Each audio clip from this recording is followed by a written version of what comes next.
Okay, so today's lecture is going to be about, well, it's about concurrency, but I thought we would take a, well, we need to take a kind of a rationalizing why we're even talking about this kind of approach, like why is this a problem that we have, why do we want to solve this problem, and then when we're going into the details, I'm not going to say this is, well, I am going to say this is how it can be done.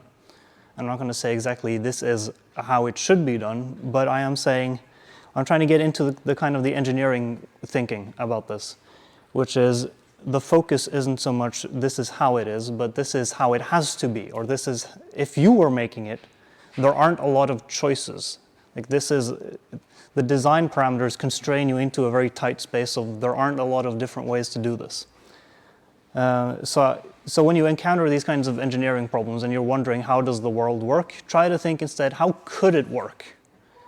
And try to design it yourself. So we're going to do that this time. We're going to try to design a threading system from scratch and rationalize why we would need it in the first place. And then next time we're just going to design the internet from scratch. Like why do we want to connect computers together, and then how do we do it? Because you'll see there as well that there aren't a lot of different ways to do it. Camera froze. Well, we are having one or two little problems at the moment. It won't be too long before we're with tonight's episode of... So, as I said, how things have to be, not how they just happen to be. It's not random why things are the way they are. So I was thinking we'd try to make some blinking lights. You can hopefully all see the blinking lights here. The document camera is like, oh, it's too dark, so I need to make everything bright, so it's not, the brightness change isn't that intense, but you can see the blinking lights. Yes, so you can also see the code for the blinking lights on the other screen. You've all made this before, I hope. This is all familiar territory, a single blinking light. Yeah, okay. So I was thinking we'd do something that you might not have done before. I was thinking we would try to blink two lights. Right? So how would we blink two lights? And they're not going to blink at the same time. Right? We want to blink them with different periods. What are our options? Well, we don't have a huge amount of options really. So I thought I'd just bring up some suggestions. So I want to blink one with a 200 millisecond, instead of, this one is 500. I want to do one that's, I don't even remember what the periods on one is, but this is one way of doing it, so you can get an idea of what we're dealing with.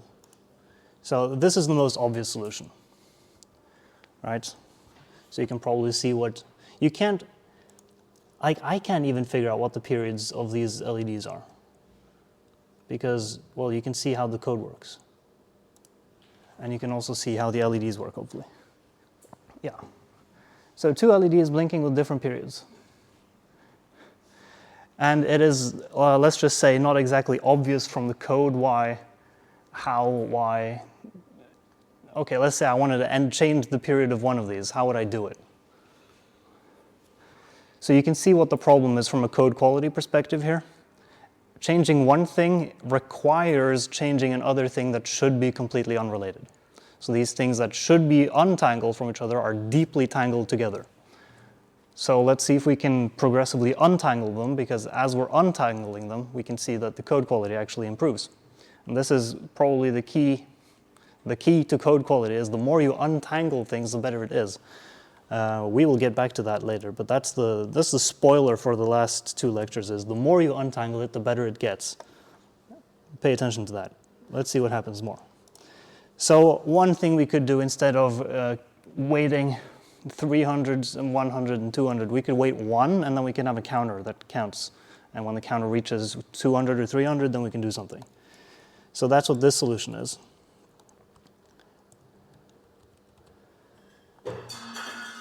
And I'm sure this is a bit more intelligible. Oh, what did I click? I didn't even know what I clicked. Here. It is slightly confusing when you have two displays that are next to each other, but they're above each other like this. And we can see that this code also does what it should do when it's loaded onto the thing. So the previous one or this one, which one's better? It's not exactly a tough choice. because again, if I wanted to change this one, let's say I wanted to change it from, I wanted to double the speed of the one that's fast. Let's see if we can double the speed of the one that's fast and see if that works out. Did that one double in speed? I don't quite remember. Let's have it again so we can see that it actually worked. Or let's just double it again. That could also work. Let's pay attention to this one. Let's load the program, and yeah, so that worked. So I only had to change the code one place in order to make the change apply for the one thing that I wanted them to apply to. But I mean, we still have this. I have a while loop and I have two LEDs here, but I have this, like this counter thing. And this counter thing, yeah, it's shared between these two. And I could go here and I could like counter minus minus and kind of just, if I spell it correctly even, I could just fuck everything up and then everything dies and everything's wrong.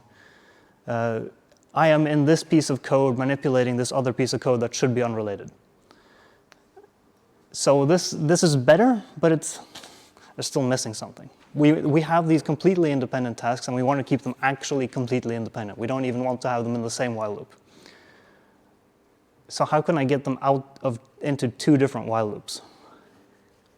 Well, I mean, I could put them like next to each other on the page and it would still compile. It would just be wrong. It would just be two while loops nested inside each other. But I mean, it looks pretty if I just put them physically next to each other like that. But and it's valid C code, which is hilarious. But it's, you know, it's not what we wanted. So we want to kind of get them separated even more. We're going to get rid of that counter variable, get them into separate while loops. So see, well, how can we do that? Well, how can you do that? Well, it's a microcontroller and it's programmed in C, and we know how to program in C. So I would suggest that perhaps we try to like invent an operating system so that we can run multiple things at the same time in two different tasks. So let's try inventing an operating system. I mean, it should be quite easy, right? So what we do when we invent an operating system is just go here and then we just import operating system here. I mean, it's not, you know, just include an operating system. I'm sure that will work. Then we will make one task that does one blinking for one LED, and then we make another task that does blinking for another LED. Does this seem good? And then we need to spawn them into their different threads of execution. You have the main line of execution on the processor, and then we divide the main line into two separate threads. Does this seem reasonable? The 100, they're executing stuff, right? So they need some memory to store what they're executing. So the 100 is just give them 100 bytes to work with. That's all that 100 is. Does this seem reasonable? Let's try it. And we have blinking lights. Wait, hold on. I thought I said a 1 second period and like a, what is this, 5 times a second?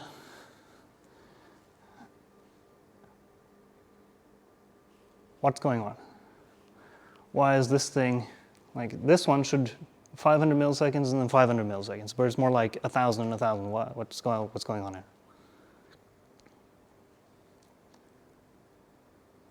Now I actually want legit room interaction. What is going on here? Why is the timing like doubled? Or is it doubled, or is it even more than doubled?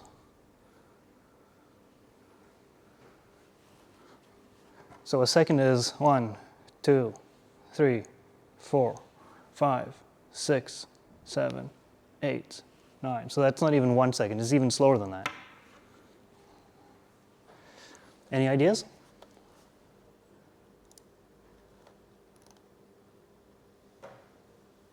Any ideas on Blackboard? Yeah? Maybe the two blinks kind of take turns, so one has to wait for the other. The two blinks take turns, so one has to wait for the other. You are so close, I'm just going to say you're correct. Look at these lines of code here. What does delay do?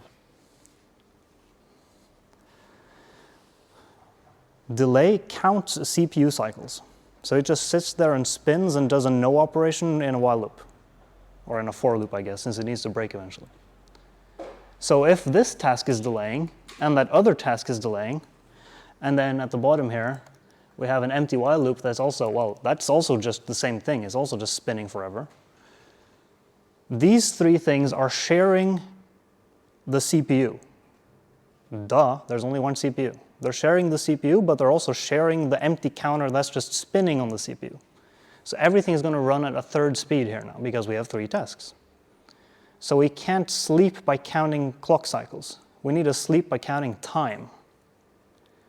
And time and clock cycles aren't exactly the same thing because we're not sharing time. Time is an external thing, but we are sharing clock cycles because we are sharing the CPU. So we need to change these out with something other than delay. Does that make sense? Seem reasonable? Yeah? So let's change that out with something other than delay.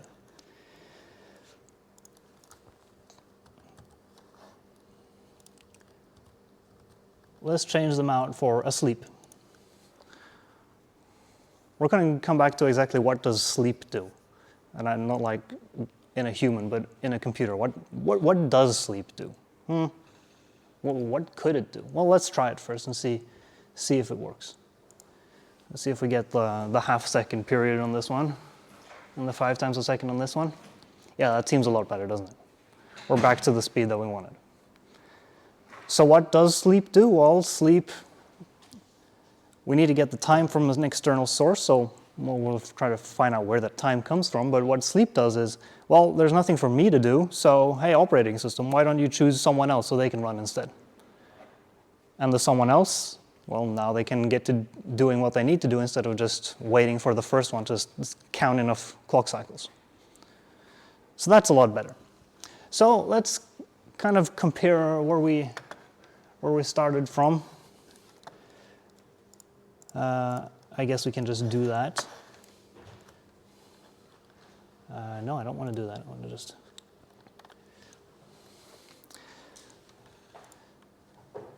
Notepad. So which one is superior? Huh? Which one do we like? Do we like the one on the left? Do we like the one on the right? Well, I mean, it's not exactly a hard choice again.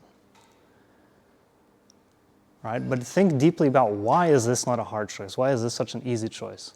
Why is it so much more sensible, the leftmost code than the rightmost code? Well, it's this entangling phenomenon. These things shouldn't interact, but they are interacting on the right-hand side. But on the left-hand side, we're leaving them as separate things, and yeah, they are kind of interacting because they're running on the same CPU, and we can make them interact, but they start out as not interacting, so we can pull in the interaction where they're necessary, and we can leave out the interactions where they're not necessary, and that simplifies our code.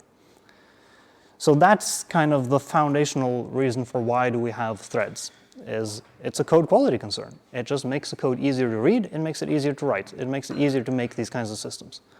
It makes it easier to comprehend how do these parts of our system interact because we can be explicit about where they interact instead of trying to untangle where they actually interact and where it's just accidental, like on the right-hand side. So let's just keep going on the example fronts because as you might have noticed, there are more examples to be done.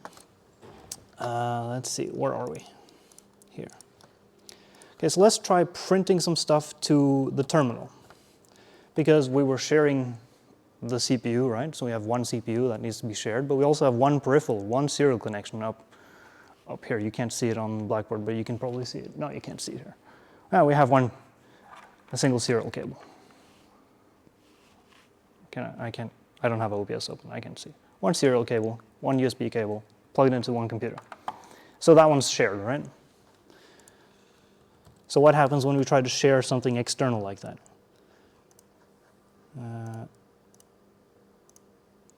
There we go.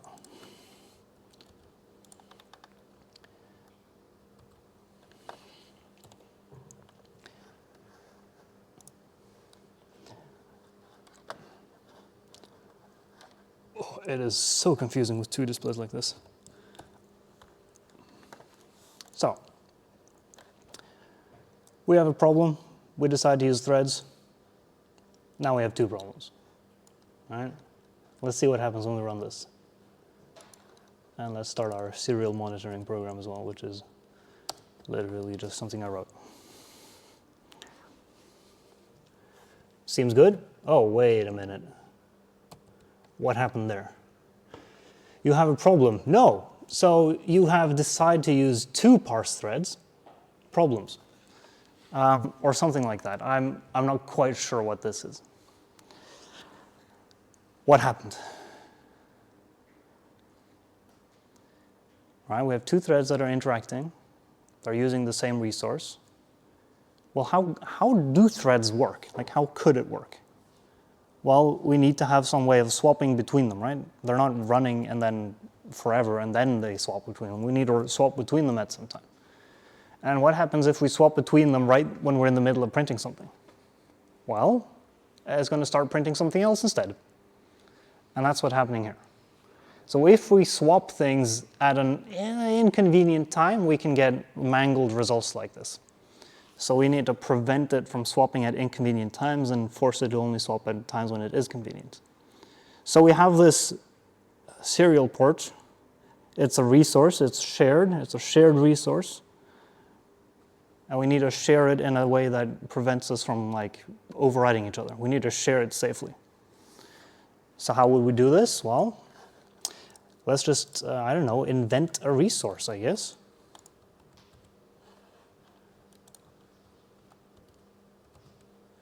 Just give that a fuller screen. I can't do that. Okay, that's cool. So let's invent a resource. This is just some kind of data type. What is that in the background? Well, we'll get back to that. And then we have 2 equivalent ways of using the resource, right? We're saying that, hey, I need the serial port, the universal asynchronous receiver transmitter port. I need it, I'm going to acquire it, I'm going to use it, and then I'm going to release it.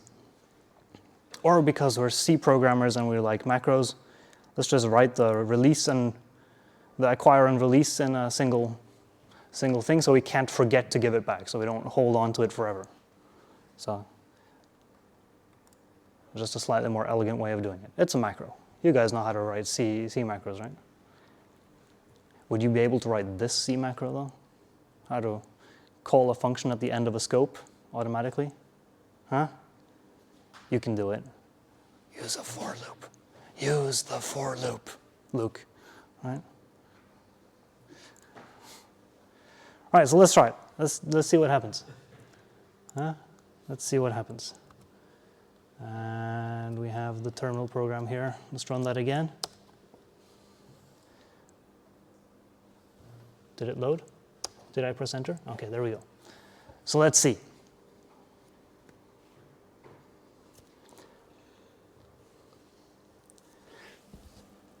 Okay, we had a double print, but it's still okay. And one's going faster than the other, so one's going to print up double at some point. How can we be sure that this works?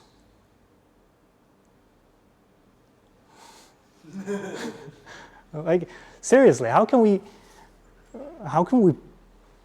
be sure, like completely sure? Like, how long do we need to sit here and go, yeah, seems good?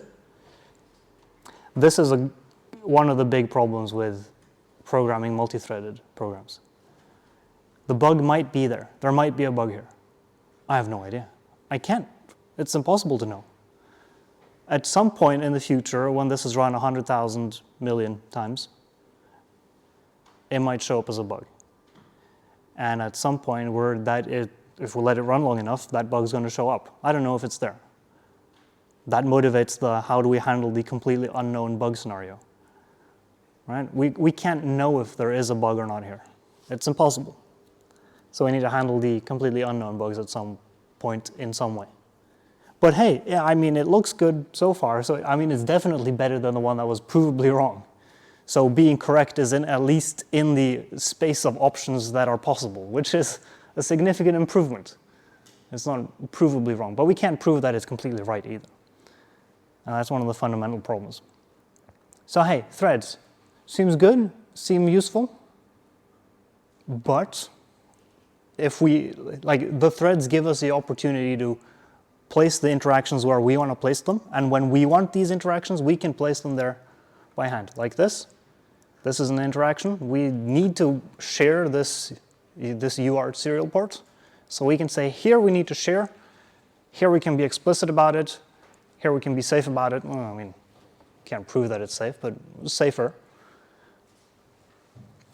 But at least if we were going to do this with the original solution with it fully interleaved with the timers and trying to, well, how many delays would you need if you have one period that's 290 and one 300 is going to be whatever the least common divisor of those two numbers is, which is large. It's going to be 29 times 30, isn't it? That's going to be a long while loop in your main, so that's not achievable. So yeah, you can take out all the interactions that you don't need, put in only the interactions that you do need. It makes your code a lot clearer. That's the motivation for using threads. Seem good? I'm going to turn off the document camera since we don't need it anymore. If I can figure out how to do it.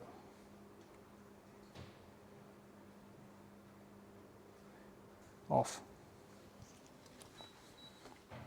Okay, great.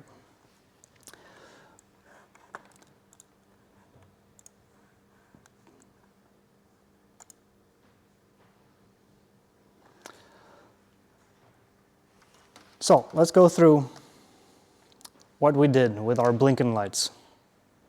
Blinking one LED, trivial. You all have done this, it's easy to do. Blinking two LEDs, the step from 1 to 2 is really quite large, but the step from 2 to 3 is no step at all. So we had one option, interleaving the sleeps, ugly. We had one option, a short sleep with a counter.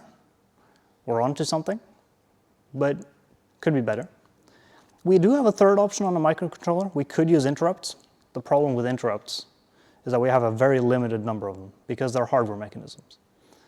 And while the hardware is limited in its physical size, we can't run 100,000 interrupts because we only have, I don't know, 4, 10, not that many. So what we really wanted, we wanted to program this as two separate functions. And we really wanted to have this kind of interleaved execution, two things running on the same physical processor, but they don't really interact with each other in the code. They interact with each other when they're running, but they don't interact in the code itself, so we can keep the code nice and sensible. So what's the key realization here?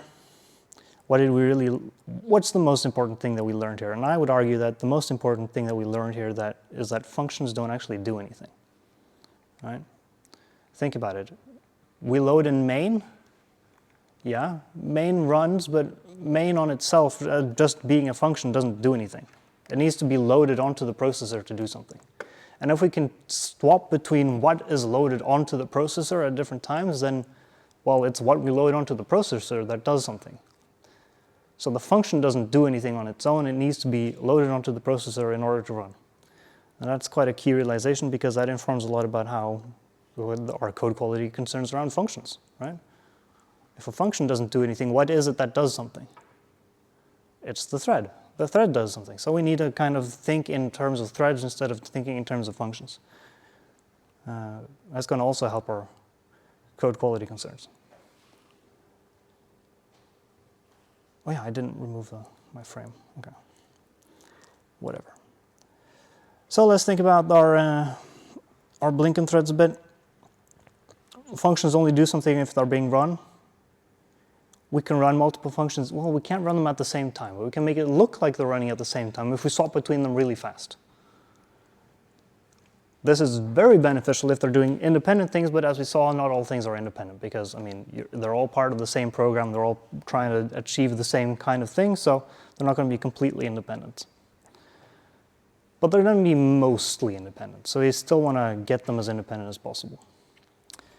But this, you know, if we're not careful, swapping between them can provoke some nasty behavior, so we need to be careful about it.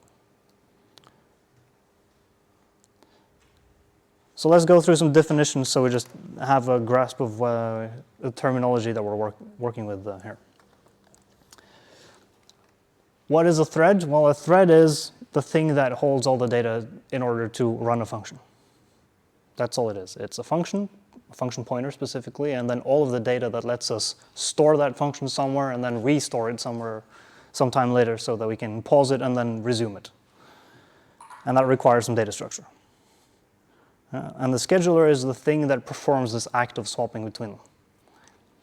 And in order to swap between them, it needs to know what is the best thing to do next. And what is the best thing to do next, that can depend on a lot of factors, and that's what the scheduling part of the course is about. One of the easiest way to choose what to do next is just to pick a random one. And that's a surprisingly good solution for a lot of applications. A context switch, that's what we call it, this act of swapping. So a context switch is when you're removing the context that is able to run one function and swapping out for the context that holds the ability to run the other function. We call it a context switch. And then we have the race condition. A race condition is when the result depends on the ordering in time. That's what we saw with the prints, for example. What we got out on the terminal depends on the order that they're being run. Especially when we're trying to, it's usually used in the context of bugs, right? So we wanted one specific order in the output, but we can't maintain it. We get a random order or something like that. That's usually the way it's used, but it's not specific to the use for bugs. A race condition is just anything that depends on the ordering time, really. And then we have the synchronization. Is also a keyword that we use a lot. It's the way we force things to run in a specific order. So that's what the acquiring and releasing the resource, that's an act of synchronization. So we just need these words because it makes it easier to talk about stuff. So let's think from first principles. How could this be done? Not how have I done it or how has anyone done it, but like how can it be done? And this is kind of an act of, let's call it intelligent design. And I don't mean it in the kind of the creationist way, but like let's say you're making a boat, right? And trying to make something that floats on the water and can transport people and goods. So what happens if you, for example, just try a bunch of random shit, throw it out into the water, whatever comes back is what comes back, and what comes back is a boat. Because the things that aren't boat-like, they're just going to sink or not work in some way. And then the question is, well, who designed the boat? Did you design the boat, who just tried random stuff, or did the water design the boat? Right? So reality is the constraint for how things are made. That's what we mean by intelligent design. Is the designer intelligent in this case, or people who made the operating system intelligent? Yeah, of course. But were they constrained by reality in a very significant way? Yeah, absolutely. There aren't a whole lot of different ways to doing it. So if we think in the this is how it has to be kind of way, instead of this is just how it is and you have to accept it kind of way, we can get more of the engineering inside. The point is that it's not magic, it's code. Somebody wrote the code and it works, and it's intended to work. Which means that we can understand how it works if we put in the effort for it. And if we sat down and thought really carefully about it, you could do it yourself. Like you could write this kind of operating system yourself. I wrote that operating system that you saw there. That's not something I just downloaded from the web. That's something I uploaded to the web, right? So you can do this if you spend the time to think hard about it. And definitely, a thing like writing an operating system like that, that's a good thing to do if you have a lot of time but not a lot of hands, right? Because it doesn't require a lot of coding, it just requires a lot of thinking. Another key takeaway is that it's not luck, right?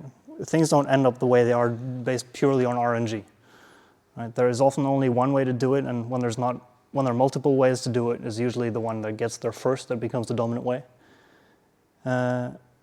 Or it's the one that's best that ends up as the dominant, and if there are multiple ways that are good, then it's the first one, and so on. So it's not random, right?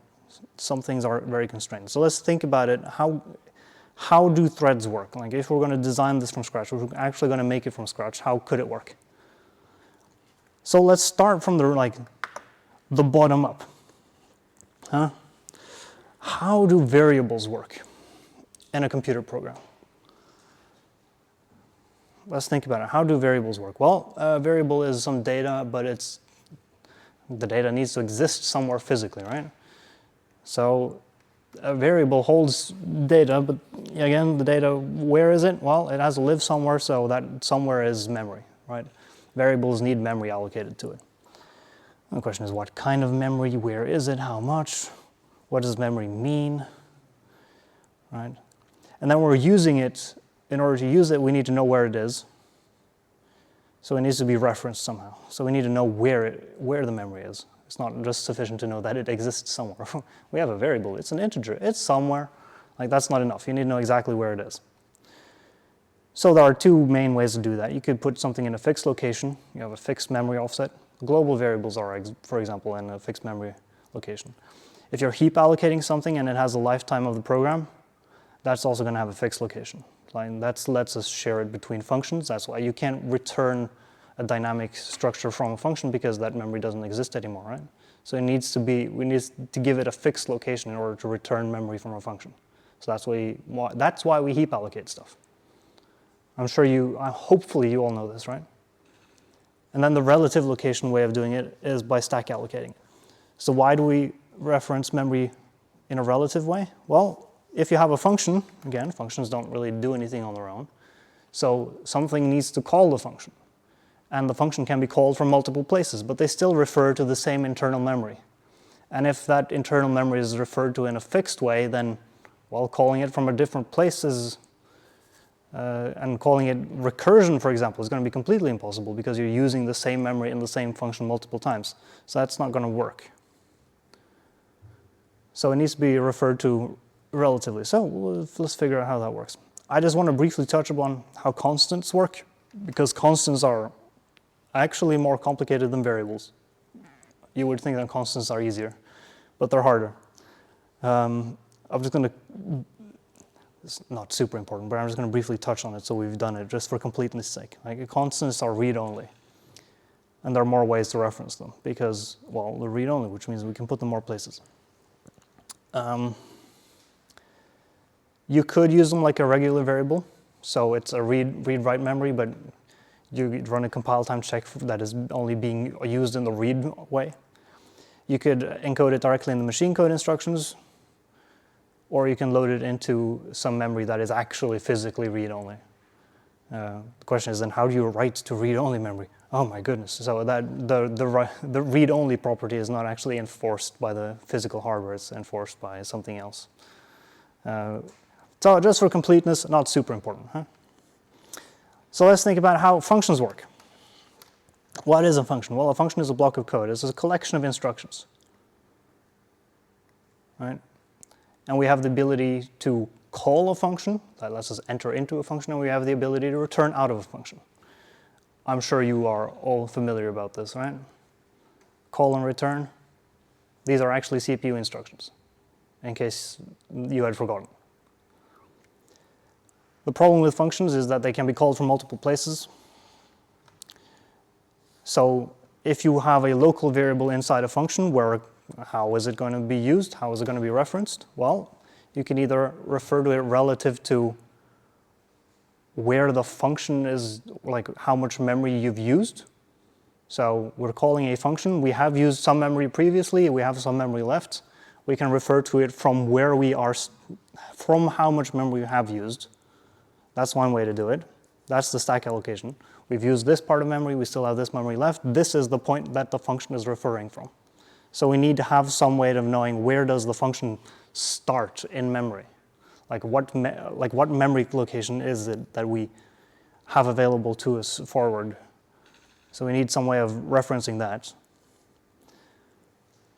Or if all our functions use like fixed references to memory locations, then we can't have any recursion. And there are languages that are like this, some old ones. I don't remember if it's COBOL or BASIC that does this, but I am a solid 70% confident that one of those languages has all variables have fixed memory location, and there is no stack allocation at all, which means that all the variables well, yeah, that means that everything is allocated at all times and there is no dynamic allocation at all in your program. And that's one way to do it, but it's not common because, again, it doesn't let you do runtime dynamic allocation. So, which means that you have a harder time interacting with the outside world because the outside world have different requirements from a program at different times. Sometimes you need this much memory, sometimes you need less. So what are requirements for how a function, like what do we need in order to run a function? Well, we need a memory region. The function needs to allocate some space for its variables. And we also need memory for whatever functions we're calling us. So we need a total stack space. That's the 100 when I spawn a function. I gave it, this is how much memory you get to work with. So we need to give functions some memory to work with. Otherwise, they can't allocate space for their variables. We need to give it a stack pointer, and that tells us where the latest local variable is. That's the most common way to do it. A stack pointer is pretty easy to create in machine code, but it is, in hardware, but it is a hardware mechanism. The stack pointer is an actual hardware mechanism. It gets automatically incremented when you push stuff onto the stack and so on. We could also do a frame pointer, which is where the stack pointer started when the function was called. This is less common. And is usually only used for debugging or in debug mode because it just makes function calling slower. And if you're calling a lot of functions and returning from a lot of functions, which most code does, then it can provide a significant speed up to just remove the frame pointer and only use the stack pointer. So if you haven't heard about the frame pointer before, don't worry, it's not that important, but it's one way to do it. And then our instructions that read and write memory, they use the stack pointer with offsets. Right? So when we're calling an add instruction, we're not referencing the absolute value of the memory, we're referencing where it is relative to the stack pointer. Hopefully, for most of you, this is going to be quite familiar because you've taken some kind of course that goes into the details of how does a CPU work. And this is just like a refresher. But if it isn't a refresher, don't worry too much about it. This is just the engineering insight that says, or this is just what happens when you think about how could it work? Well, there aren't a lot of ways. This is the only way it could work.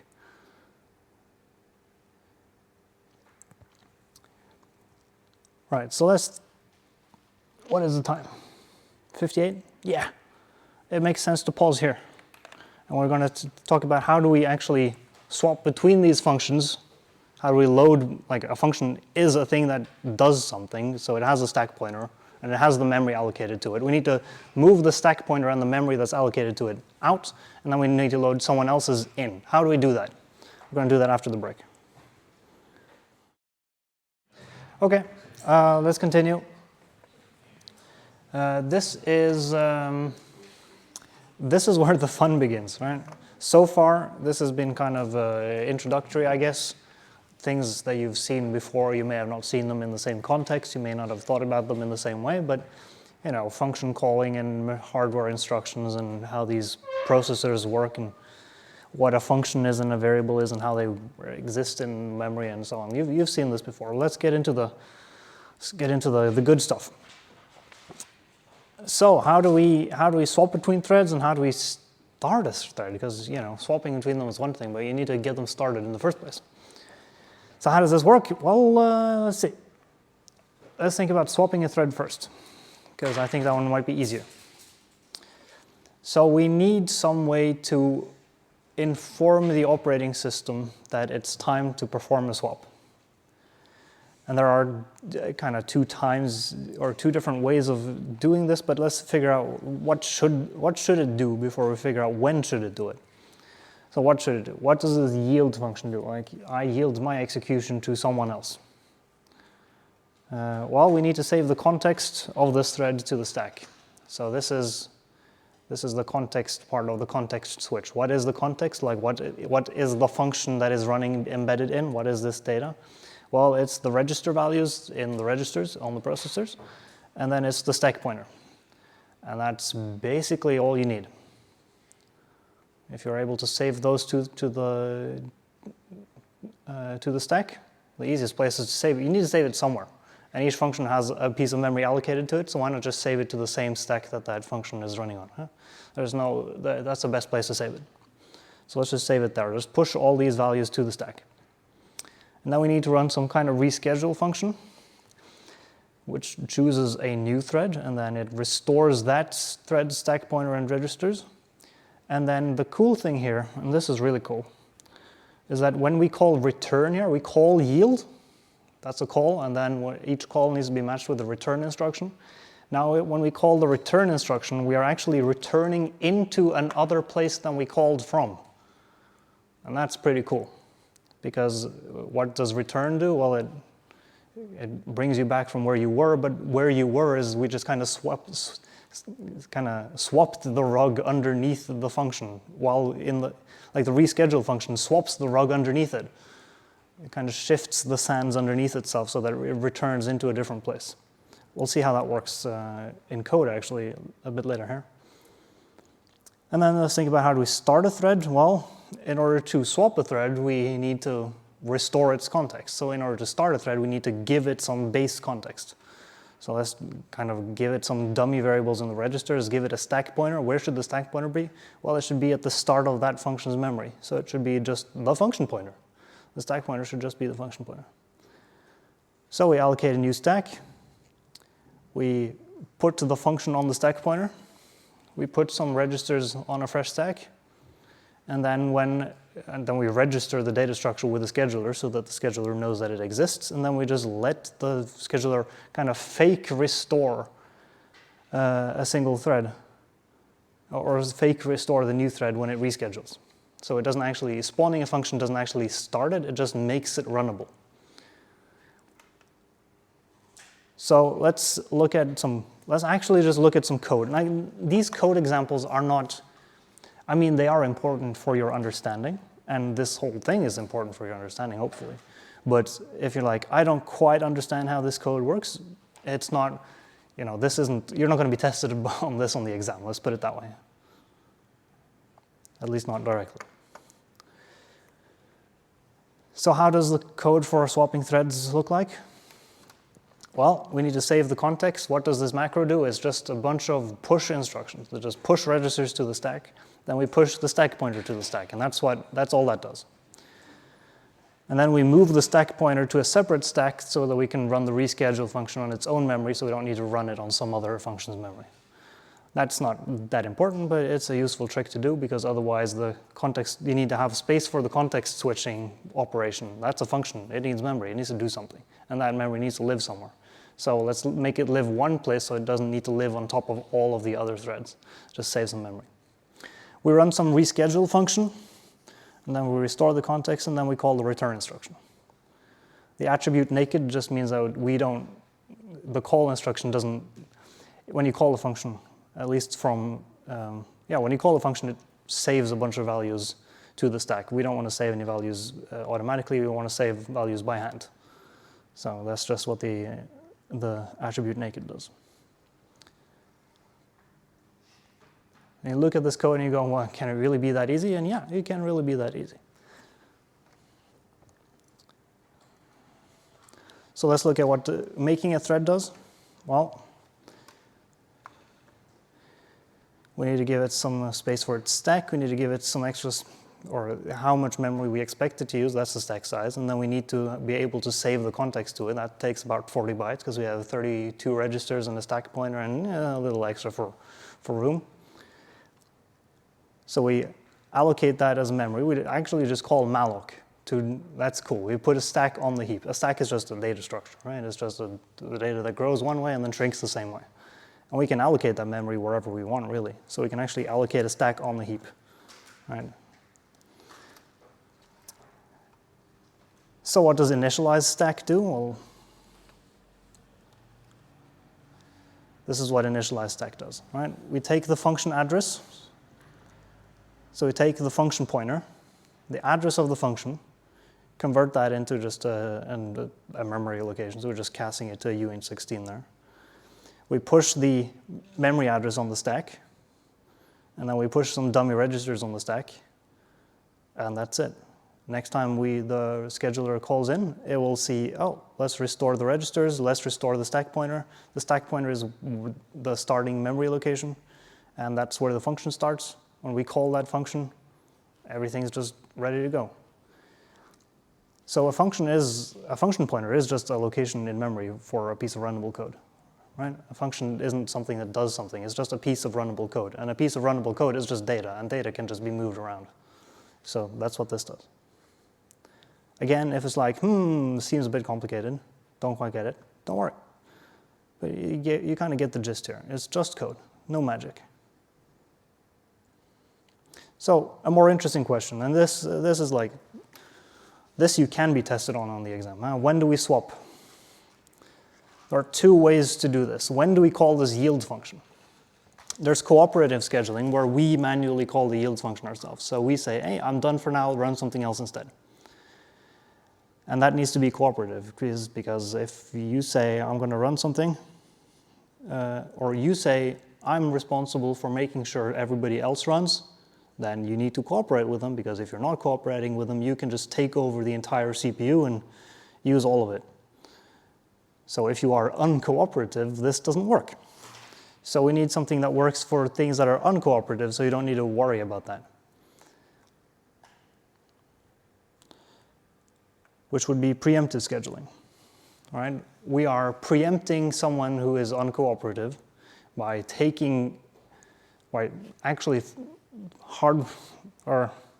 we're preempting them by pausing them. We're stopping them from running. Even if they wanted to continue, we say, nah, your time slice is up, you've used enough time, we need to do something else now. And in order to do that, this call to yield, it can't be run by the function that we are running because it doesn't want to yield. So we need a yield on behalf of it. So we need to trigger that yield from somewhere. And where is that external somewhere? Well, the usual way to do this is to use a timer interrupt. It needs to be a hardware mechanism. There's no other way to do it. So we need to use one single timer interrupt for our entire operating system that just runs at a fixed period, which usually is going to be a fixed period. And the way a timer interrupt works, for those of you who aren't familiar, it just takes your program counter, or it saves the context, it saves the registers, it saves the stack pointer, then it takes your program pointer, just yoinks it over to another function and starts running that instead. And then it also restores the context when it comes back. And this is a mechanism that's handled automatically in hardware. If you just poke the right transistors, it will just do this automatically. Usually, preemptive scheduling is done with a fixed period or a fixed interval. This is usually 1 millisecond. Sometimes it's like 15 or 16. Sometimes it's even slower than that. Sometimes it's half a millisecond, but 1 millisecond tends to be the kind of the standard. I know, for example, Windows 10 changed it to 15.6 milliseconds for some bizarre reason, but that's Windows 10 for you. Windows 7, it was 0.5 milliseconds. I don't know why they decided to do that. It's confusing. But yeah, usually 1 millisecond, but sometimes quite a bit slower. So yeah, just to be clear here, cooperative scheduling is not common in operating systems. It is sometimes used in some like small microcontroller operating systems. And if you are doing this like the programmer manually has to swap between threads, that's really uncommon. Usually this is handled by a compiler that automatically inserts calls to yield in the appropriate locations. But what kind of compiler does that? It's not going to be a C compiler, that's for sure. It's going to have to be a different language than that. Right, so let's think about how does sleep work. There are two ways to sleep. You saw the first one, which was count cycles. Usually this isn't called sleep, it's called delay. The advantage with this is you can do that on any processor. Just run a for loop that counts to 1,000,000, and now you've delayed for some duration. The problem with that is now you're just spinning a CPU and doing nothing, and you could be doing other stuff at the same time. But a delay doesn't let you do other stuff. That's why it's just a delay. It's not actually sleeping. So the other way is you need to register awake time and tell the scheduler that, hey, I don't want to do anything for the next X amount of time. But when that amount of time has passed, I want you to wake me up so that I am becoming runnable again. So what you're doing when you're sleeping, think of time as kind of a resource as well. Right? You're waiting for enough time to pass. You're kind of being blocked by that not enough time has passed. So you need to get unblocked by a time progressing. You can think of it that way. So when you call sleep, you say, I am not runnable. When you're rescheduling, choose among all threads that are not me.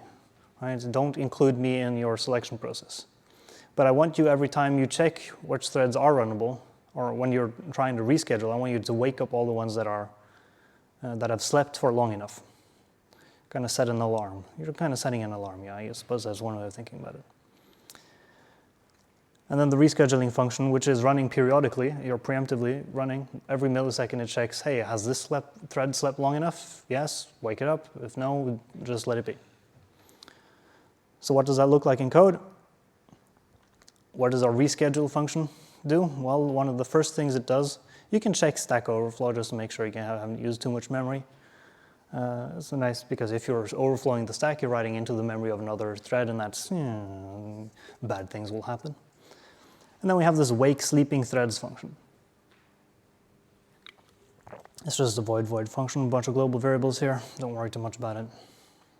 And then we look at all the threads that are runnable. And of the runnable ones, we just pick a random thread, and then we run that thread. And you might be wondering, what is this enclosing thing? Well, we have the lists. The scheduler works on these lists. It has a list of the threads that are runnable. It has the list of threads that are sleeping. It has a list of threads that are being blocked for other reasons. And this list needs to live somewhere. And the list needs to have pointers to the data structure. It needs to have a pointer to all of the threads, right? It needs to be a dynamically allocated list with pointers to threads. The problem is that, well, we don't want to actually have a dynamically allocated thing that we need to resize and move stuff around with because that's slow. So we just do an intrusive linked list. So a CD list is just a circular doubly linked list. And this lives intrusively in the data structure. So a thread has a pointer to a list item because a thread needs to belong to one list, and only one list. It is either runnable, or it is sleeping, or it is blocked for some reason. And what does enclosing do? Well, it just takes the list item and then finds the pointer to the thread that, or it finds the pointer to the OS thread based on the pointer to the scheduling list. Have you worked with intrusive linked lists before? Instead of a linked list with a pointer to an item, you have a list that lives inside the item instead. Lives inside the main data structure instead. So the thread has a pointer to the list item. It's not the list item that has a pointer to the thread. Have you done that before? Screw it. We'll pull it up on the, so you can get an idea of what this looks like. Because this is one of the, it's actually kind of important that you know how to do this kind of stuff. Because if you don't know how to do this kind of stuff, then the code that you're showing is your code? Yes, this is my code. But you need, at some point, you need to have encountered an intrusive linked list in your C programming world, because if you don't know how to do this, this is kind of a, I know people make linked lists as one of their early C programming exercises. And then you malloc one element and then blah, blah, blah, blah. Does this diagram make sense? If I include also the OS thread here, this structure, this is the thread data structure. It contains the stack pointer. It contains the memory location and the memory size. This is just the stack. And then it contains what scheduling list we're on. This is the item that we're, this is the item that we're working with.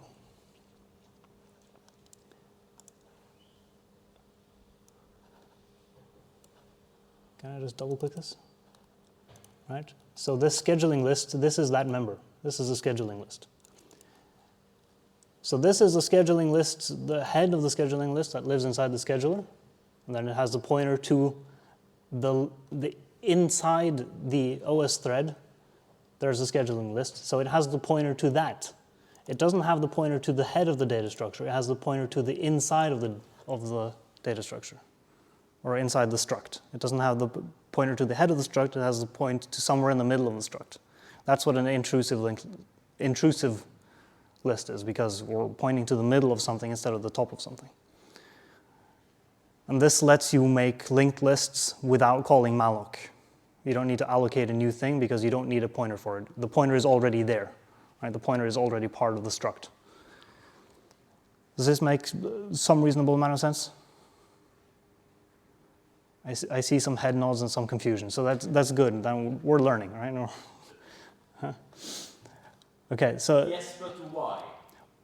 the reason is so that you don't need to call malloc when you're adding a new element to the list. Yeah, Because you need to allocate the things. yes, you need to allocate the things, but when you're adding them to the list, you don't need to allocate something in the list as well. You only need to allocate once for the thing itself. You don't need to allocate space for the extra list element. The list element is also a data, right? But the list element is already there. It's part of the data. It's part of the OS thread. It's not part of somewhere else. So, right? So when you're allocating two things, you're allocating two threads, and then you need a list of those two threads. The list contains pointers to those elements. The pointers are memory. The memory takes space. The more threads you have, the more pointers you have, the more memory you need. And that memory needs to live somewhere, so you need to allocate it. But in this case, instead of allocating the memory for the list specifically, the memory for the list is already part of the thread. That's the point. That's the intrusive linked list, instead of the kind of container list. It's already, the container is part of the data structure itself. It's very common for these kinds of applications. So it's worth knowing as a design pattern for data structures in C. So now you've been exposed to that concept at least. I wanted to swap. There we go. So that's what this enclosing thing does. It just takes it has the pointer to the list item, but it doesn't have the pointer to what the list item is a part of. So it needs to grab it just kind of needs to subtract the offset to get the main thread. Right? So sleeping and waking, what does sleeping do? What does sleep until do? Well, it just sets our scheduling state to sleeping. So we're taking our thread, we're taking it off the runnable list, and we're putting it onto the sleeping list. And then we're setting the wake time to equal to some time. And then we just call yield and say, I'm done for now, run something else. And when the scheduler runs something else, it's going to see, well, that thread's not runnable anymore because it put itself on the sleeping list. And so it won't run it. And what does wake sleeping threads do? Well, it just goes through the sleeping list. For each item in the sleeping list, get the thread pointer. If the wake time is more than now, right? So we've passed the wake time. Then we unlink that item from the sleeping list, and then we set the state to runnable. And it's not a whole lot more complicated than that. So we're just swapping what lists we're part of. So how does synchronization work with the resources and so on? The idea behind a resource is that only one thread should take it at a time. So when we take a resource, we need to make it unavailable for others. Which means that trying to take something that's already in use should block us. So we need to go off the runnable list and onto the blocked list. So it's the same idea as sleeping, but we're not going on the sleeping list because we're not trying to wake up, we're going on some kind of blocked list. So there's a resource mechanism, and this is quite important to get a handle of. What is this resource? Well, this resource is just the list of people who are waiting to get access. That's what the resource is. It is just a list. So what does this resource data hold? Well, it holds the pointers to all of the ones who are waiting for access. The only other way to do this is to scan all the threads and look for, are you waiting for this resource? No. Are you waiting for this resource? No. Are you waiting for this resource? And then kind of scan through it. And that's going to be really inefficient. So instead of scanning through all the threads, you make a copy of that list and do it per resource instead. So what does releasing a resource do? Well, it makes one runnable, right? We pick the first one that's waiting for the resource, and we set that one and say, hey, you are now runnable.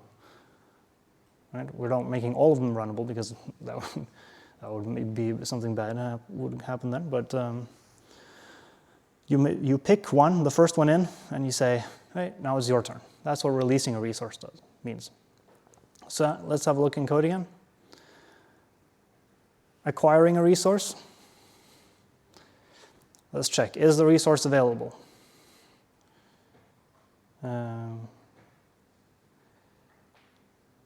So we just need to initialize this resource available, and we just need to do it outside this atom. What is this atom, by the way? What do you think atom means? Like an atom, the point of an atom is that an atom is indivisible. And what do we mean by indivisible in this case? Well, it means that we need to make sure that the scheduler doesn't accidentally pop in here and go, hey, let's swap threads while you're manipulating on my internal data structures. Because if the periodic 1 millisecond ticker says, it's time to change threads now, and you're in the middle of modifying these variables about who gets access to what, then bad things will happen. So this atom just says, hey, scheduler, you are not allowed to run here. So what does this do? It just disables interrupts globally. That's all it does. Disable interrupts globally and restore them at the end of the scope. And again, atom is just a macro, and you're a C programmer, so you know how to make these kind of programmers. Use the for loop, Luke. Right. So atom is just a for loop that allocates, or that calls clear interrupts at the first element, does nothing in the middle, and then calls set interrupts at the last part of the for loop. Really easy. Right, so what do? Well, we take our thread handle. No, we take the resource handle, and then we add this thread to that resource and say, hey, we're waiting. And if there is only one person on that resource list, the only one who's waiting for that resource is us, then we go just continue. And if there is someone else who's waiting for that resource, we go, well, somebody else is using this resource, and somebody else is waiting perhaps as well. We're at the back of the list, so we're just going to set ourselves to be blocked. And then afterwards, we check if the resource is available. If it is available, we continue. And if it's not available, we go scheduler. I'm done modifying your data structures. I'm out of here. Pick a different thread. Call yield. Seem reasonable? We add ourselves to the back of the list. If we're the only one on the list, we can just go ahead. If there's somebody else in front of us, we need to hang around, set ourselves to blocked, and then yield. Did I not show release resource? Oh, Jesus Christ, I just straight up forget to copy a slide? That is quite funny, isn't it? OS. Let's find the resource mechanism. Oh, this font size is not large, is it?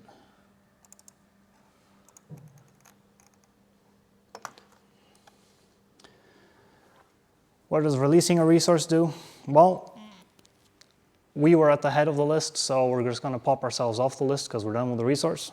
So we're going to unlink the block list, unlink us from the block list. And then if there are any more waiting, we get the next in line and we set them runnable. And if there aren't any more waiting around, then there is no next in line, so there's nobody to set runnable. You're teaching them to solve the synchronization problems with the atom. Yeah, well. Yeah, it will not be the correct exam answers. Don't just sprinkle your code with atom because Anders. At the deepest level, if you are writing an operating system and you need to implement these synchronization mechanisms, then that's the only way. Once you have the synchronization mechanisms, pulling out the biggest gun in the inventory to just shut down the entire world that isn't you is not a great solution. Right? So once we have the resource, use the resource mechanism. All right? Once we have the message passing, use the message passing mechanism. But until that point, your only solution is to pull out the biggest gun that you have, which is stop the world. So, you know. When you use atom, when you use Atom, then you don't have a multi-threaded program anymore. That's what Atom does. Then the other threads are not running. So you must use it when you must use it, like when making the kernel, but you can't use it on the synchronization problems on the exam, I guess. You should know about it, that's great. I just want to confirm that Blackboard did hear that. You did hear that, right? Yes, wonderful. Technology is working.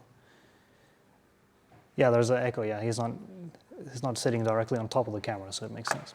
Okay, good. It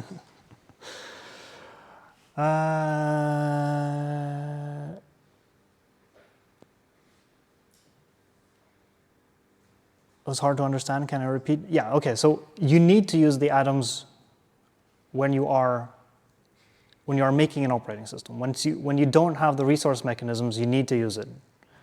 Once you have the resource mechanism, like a resource, a semaphore, mutex, whatever, then you should use those instead, because once you've used an atom, you're pulling out the biggest gun in the world, you're stopping the world essentially, and you don't have a multi-threaded program anymore.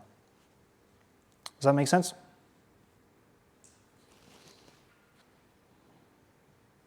Yes? Wonderful.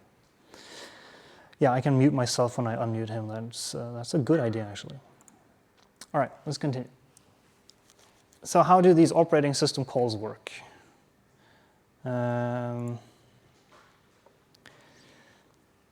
Right, so for example, the UART thing, where you wanted to write to a shared resource like this.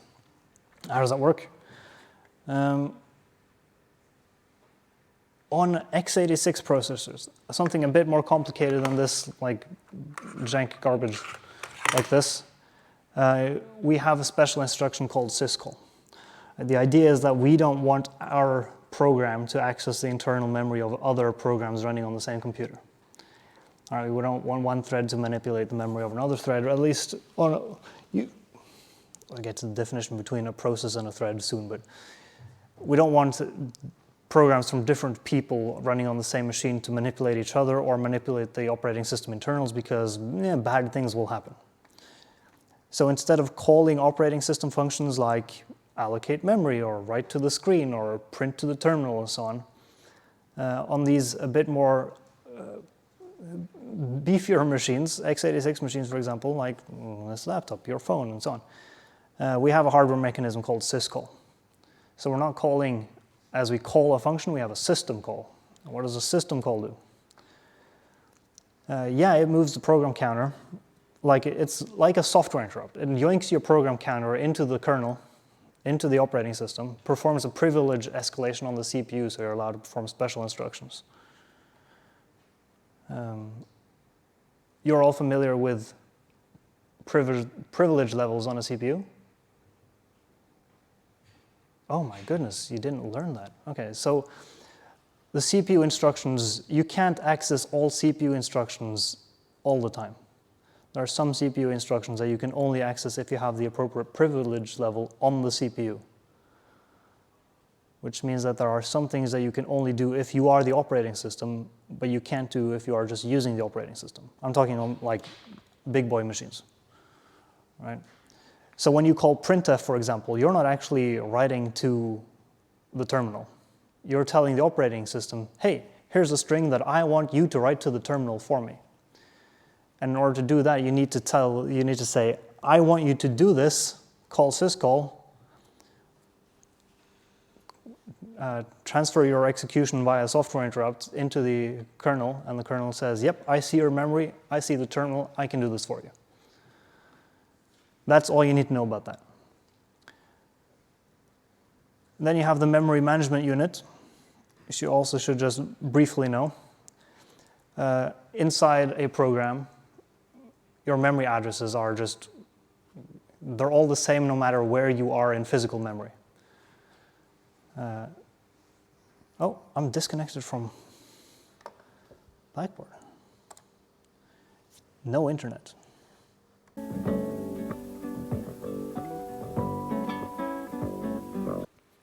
Okay, so are you also briefly familiar with memory management units? It's a hardware mechanism that transforms virtual addresses in your program to physical addresses on the actual RAM. You've encountered this? You should have encountered this in a previous course. They should have encountered this in a previous course, right? Because I encountered this in a previous course when I took this course. So unless they've taken that out, that would be kind of unlucky. Okay, I guess they've taken that out. All right. I read inside Windows 95.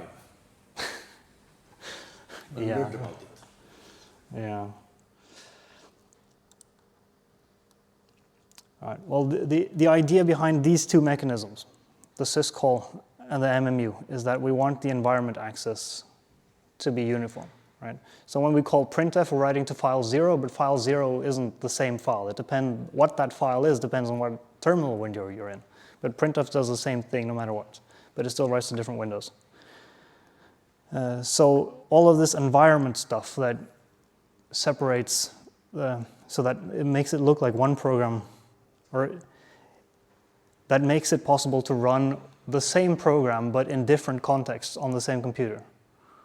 Right? So you're going to do this on the elevator project. You're going to run your own elevator code 3 times on the same computer, but with slightly different settings so that you can simulate 3 different elevators on one computer. But you're running the same program 3 times. How does that work? Well, it's running in different environments. And this environment collection, this is also just a collection of data. This is a process, right? So a process is a collection of threads.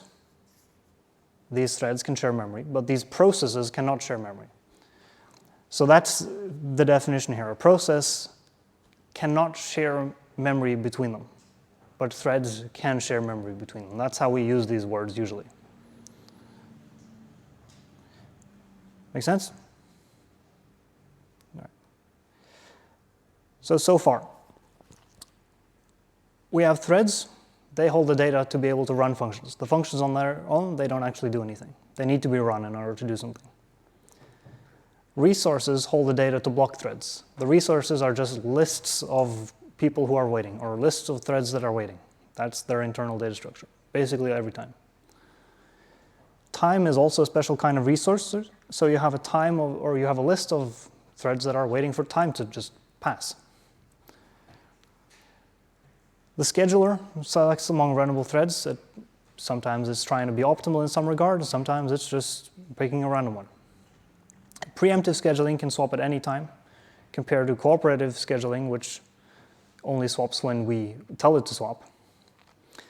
So preemptive scheduling, as seen from the thread, it can be interrupted at any time,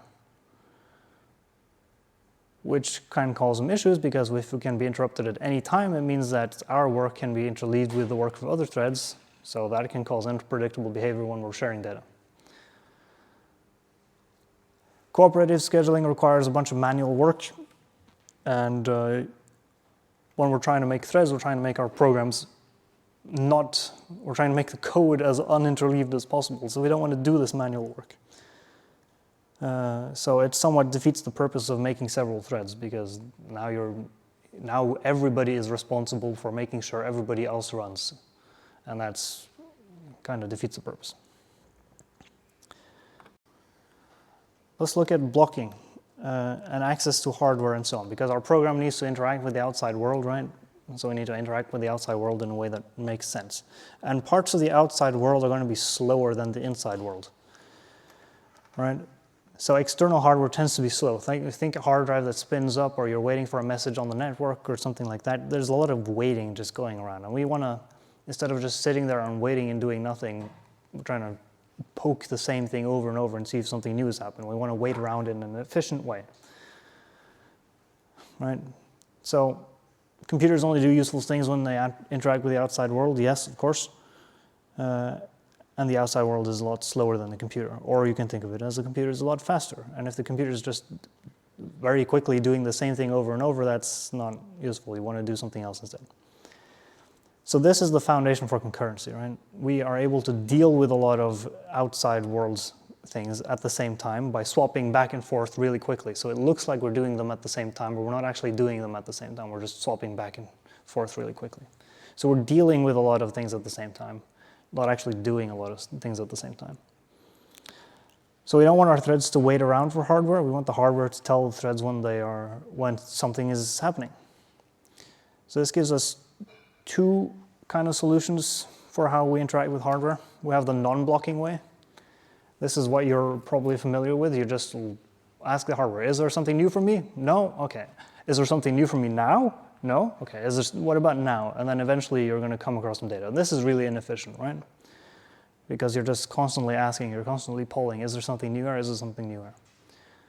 And then you have the blocking way, which is, well, there's nothing new here, so we're just going to stand here and wait until there is data.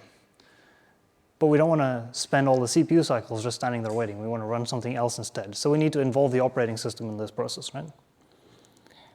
So blocking is actually the preferred solution here. Because, well, if you're just blocking, then every time you call a function, you're guaranteed to get some data eventually. And in the meantime, it's going to do something useful with the CPU instead of just sitting there and reading the same thing over and over. So blocking calls, when you're programming, they're a lot easier to deal with. Reading from a file is actually going to return its contents. It's not just going to return an error saying, well, the hard drive hasn't spun up yet. Right? But in order to use blocking calls, you typically would end up, not typically, but you might end up in a situation where, well, if you're blocking for one thing, you can't check another thing because you're being blocked. So in order to check the other thing, then you need to use a different thread for it. And you're going to see that in the networking exercise, that it's a lot easier to program it using blocking calls and more threads than doing non-blocking calls and one thread. It's just going to be easier. So what does a blocking call do? Well, when a thread is waiting, it will run something else instead. However, this is where things get kind of... does blocking and non-blocking make sense, first of all? Like, blocking, ask the operating system, hey, come back to me when there's data, otherwise I'm just going to do nothing for a while. And non-blocking is ask. Yeah. The way you describe non-blocking, where it's continuously asking, feels like you're blocking. Yeah, but the thing is that instead of continuously asking, you could just ask once and then, I don't know, sleep, and then ask later. So you don't have to put it in a while loop, but eventually, if there's nothing there, well, the reason you're asking is because you want something. So you're going to want to come back to asking later. That's kind of the point here. Right, so did you have something? Yeah, I can tell when I made the proof of concept solution to the project, like in 2003, then I didn't care. I don't need threads for this. So I had to teach myself to use non-blocking calls. And I had one while loop checking, is there anything, has anything happened in my system? Like incoming messages or events from the elevator that I need to react on. And then, yeah, that's a very straightforward way of programming it. It turns out then that it kind of, everything becomes event-driven. But the drawback is I was spinning, of course, in this while loop when having nothing to do. But it's also an error, no, not an error, but I mean, conceptually it's sound if there is nothing to do in your system, do nothing. So, because if you start programming and you have lots of threads, and each of these threads having their responsibility, then you may go into the trap. Many groups go into the trap, starting doing things that are not really, I mean, typically setting the speed of the elevator to the same that it just was set to, or relighting a lamp that is already on. These things are unnecessary and extra work on extra sources of bugs. So it's my design here, though very, very uncommon, insisting on one thread. I mean, this is a real-time course anyway, so you should be using threads, kind of. But But this clarity of the system, if nothing has happened that you need to react on, then you should do nothing. That's a clear and good design principle, no matter how you implement it. Yeah, I would argue that that's a lot easier to do with blocking, because if there's nothing going on, you're not going to receive anything. And if you're not receiving anything, you're just going to sit there and block. Right? So I would argue that that's why blocking is good, actually. Right. So here's the however part. Blocking is good, actually. Using a lot of operating system threads can be a bit of an issue, because the more threads you have, the slower the system gets, because swapping between threads can be slow. I'm not going to say don't use operating system threads, because you're not going to be using that many. But if you're, let's say, you have 100,000 of them or 1 million of them, you might encounter some issues. And by some issues, I mean it's not straight up not going to work. So I just want to finish this thing before we go to break, because just keep the context here. The time to swap threads can be long. The time before a thread swap occurs can be long. And there's no guarantee that we're going to swap to a thread within the same program when we swap threads on Linux or Windows, for example. There's no guarantee. So when you have lots of small actions, and you have a lot of small actions, 100,000 actions, and they're very low latency, like give me a web page, then this is going to be a problem. So this is not a problem for you, but it is a problem for some people, which inspires them to find solutions to them. And what are the solutions they're going to find? Well, they want to use fewer operating system threads. They want to use non-blocking calls instead. And for example, here are some of the non-blocking calls. I don't know if you're familiar with them, probably not. But these are what they are in the operating system. epoll and select from Linux, and wait for multiple objects and IO completion ports from Windows.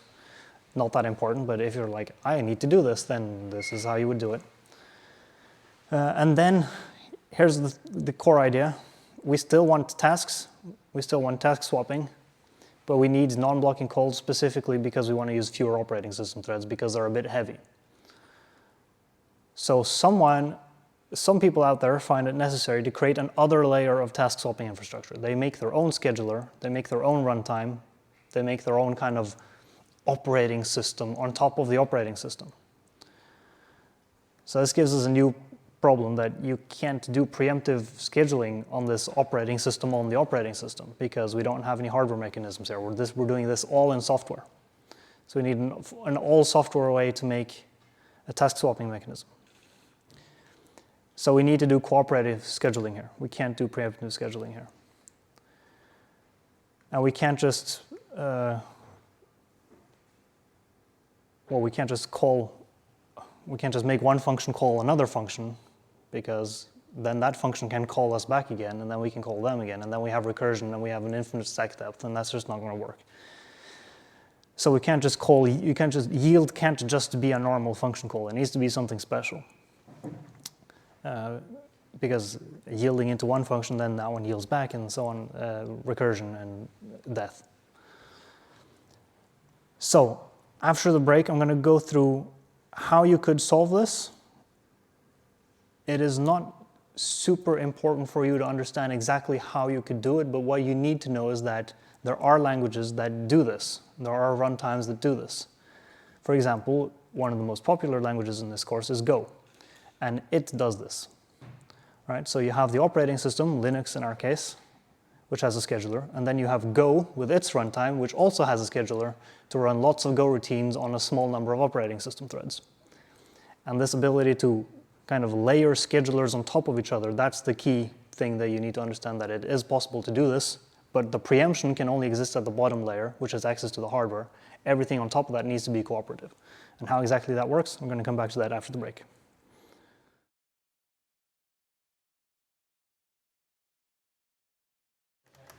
Okay, so this section, let's try to keep the focus on the important part here. The important part here is not the details, the intricate details of all the mechanisms and how this actually works in the process. The important part here is that some people who are writing network servers, like website hosting and that kind of stuff, have these kinds of problems, and they make useful tools, and we will end up making them or using them. And one of those useful tools is the Go programming language. And we just need to understand a little bit about how this works. So again, preemptive scheduler at the bottom, that's the operating system.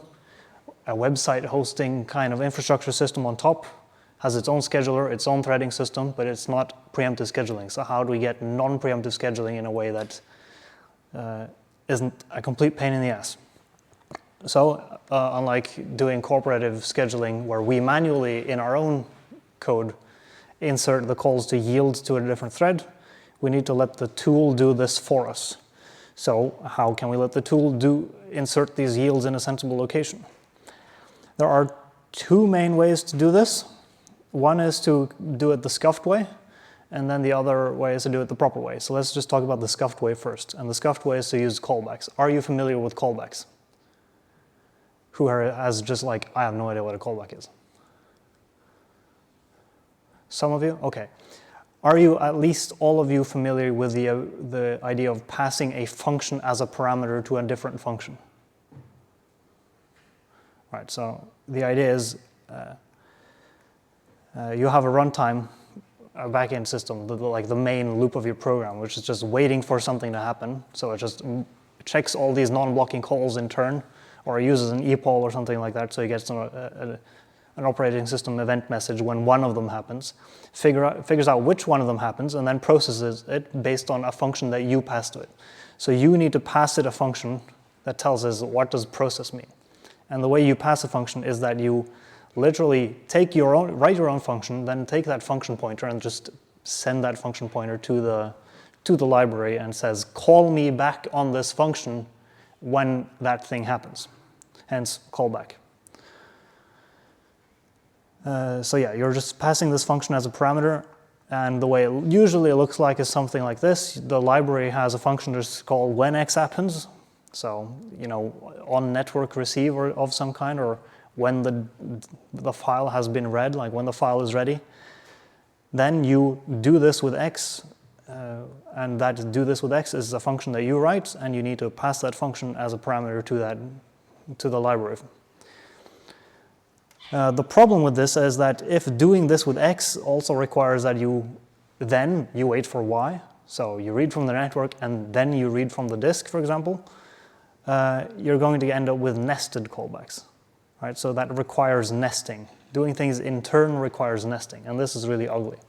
So I don't know who here has written Node.js or something like that. You may have encountered something called callback hell, which is that doing a lot of things in turn require a lot of nesting, and the code that should be on top of each other starts kind of progressing outwards onto the page, and it looks ugly. So a kind of pseudo solution to that is to use new keywords called async and await. They're just fancy keywords that remove the nesting. They're not anything more special than that. And this is pretty, if you want to see why async await it's not a great solution to this problem. It's kind of scuffed. If you want to learn more about that, just Google what color is your function and read the article. The idea is that you can't mix them. If you have async functions, you can't mix them with the standard blocking functions. And again, it's not that hard. If you're using a non-blocking solution and you call a blocking function, you're going to block the entire scheduler. So you can't mix non-blocking and blocking in that way. So this is used in JavaScript with the callback hell. It's used in C# with async await. Python also, I think, has async await, but don't quote me too hard on that one. I don't quite remember. So the less scuffed way of doing it is to actually do a full proper context switch, save registers, save the stack pointer, write some custom assembly code that actually does proper task switching. And if you do that, you have a thread. You take a thread, you split it into smaller strands. What are those called? They're called fibers. So the goal here is we want to divide the thread into several tasks so that we can run multiple things on one operating system thread. We want independent tasks to do their own work. We don't want to pass functions around as pointers because it's kind of ugly. We want to make our code look like and behave like on the page, like blocking code. So when we do one thing, and then we do another thing, and both of them are blocking calls, they actually appear sequentially on the page. And the way it acts like it's blocking, but in the back end, in the scheduler, it's actually non-blocking and is swapping between tasks seamlessly. So we kind of want this seamless blocking-like experience, but it needs to not be that actually in the backend. So no special syntax, no async awaits, no callbacks. Yeah, and the only way to do this is to have multiple call stacks, right? So we actually need the assembly code to swap between tasks, to swap between fibers. And then we need to write our own custom scheduler that swaps between them. The custom assembly code for stack management, just like in any other operating system. The core here is that we cannot mix it with blocking calls, right? Because if we have, since we don't have preemptive scheduling, we have cooperative scheduling. The tasks that is performing what looks like a blocking call, it needs to be non-blocking and it needs to notify the scheduler to say run something else. So if we mix this with an actual legit blocking call, it's going to block the scheduler. So you cannot mix and match the fiber ecosystem with blocking operating system calls. You have to stick to the fiber ecosystem. So this is a do not mix and match kind of scenario. Blocking calls will block the fiber scheduler, then it will block all the fibers, it will block your entire program, everything will grind to a halt. Do not mix and match here. Now, since we can't mix and match, there are two ways to do this. One is to insist that the programmer manually makes sure to not mix and match, which is saying, hey, use one library, stick to it. The other is to say, the language is so tightly integrated with the operating system features that it understands that you are trying to make a blocking call, it understands it, and then transforms it into a non-blocking call. This is what Go does, and I cannot think of any other language that does this. And it is super elegant, and it is absolutely, I would say, absolutely the best way to implement a fiber system. But let's first look at the library solution so you have some kind of idea how this would be done. So the way is blocking calls like reading a file and so on, these are operating system calls. They're in the standard library. The only way to get a fiber system on top of this is to rewrite the entire standard library to use non-blocking calls and also inserts calls to yield in the appropriate place. So when you call network read function, it will use a non-blocking call and it will call yield afterwards. You cannot mix and match here, as I've stated, and I will state it again in all caps, do not mix and match here, you will get hurt, at least emotionally. So two common systems here. If you're writing in Rust, you will probably at some point look at a library like talk.io. If you're going to use that, because talk.io has channels with select. Rust standard library does not have channels with select. It just has these message queues. If you want to use channels with select and you go, we're going to use talk.io because it has it, you cannot use the Rust standard library for file operations, sleeps, and network read and write. You have to use the talk.io file operations, networks, and sleeps, and so on. You have to stay within that ecosystem. So if you pick an ecosystem like this, you need to stick to it. You cannot mix and match here, and that's the important part. So if nothing else, remember that part. Then the alternative is to do a tight language integration solution, make the compiler understand the blocking calls and transform them into non-blocking calls, and then do the automatic yield inserts after the syscalls and so on. This requires really tight language integration. The language really needs to understand what the operating system mechanisms are. So the way Go does this is it doesn't actually target Linux or Windows, it targets Plan 9, which is like a virtual machine, and then it runs the virtual machine as the runtime. So it's actually targeting a custom operating system. So Go is both a language, a library, a runtime that actually runs the stuff, and a kind of a virtual machine that understands the Linux and Windows. So it's a large ecosystem, and it cannot. That's why you can't run Go on a microcontroller, right? It's too large, it's too heavy. But once you have all that, you can write blocking code. You can write C code that's blocking code. It will compile the C code for the Plan 9 ecosystem, understand it, transform it, and it will integrate into your Go program. And that's like, how are you able to do this?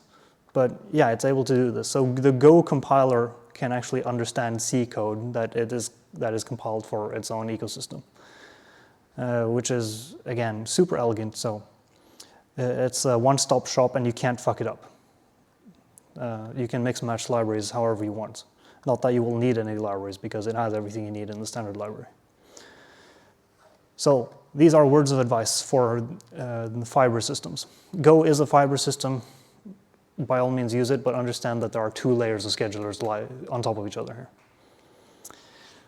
So far, you can layer the threading mechanisms by putting a scheduler on top of a scheduler. A scheduler is just code, right? And code can be made to swap between tasks.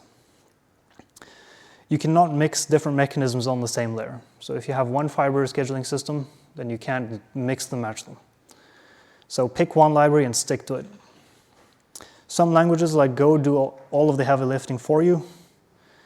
I can't really think of a better example than this. I think maybe Lua does something similar, and I think also maybe Ruby does something similar, but haven't used them, so I'm not going to say too much about that. Right. Final part for today. This is pretty directly relevant for the first exercise. Now we have all of the background, like why do we want threads? How do they actually work in code? And also, can you multi-layer the threading system with a fiber system? And the answer is yes, but it requires some assembly and all that good stuff. Now we're going to look into the resource mechanisms for sharing resources between threads in a way that makes our code still reasonably elegant and also makes our code correct, which is useful.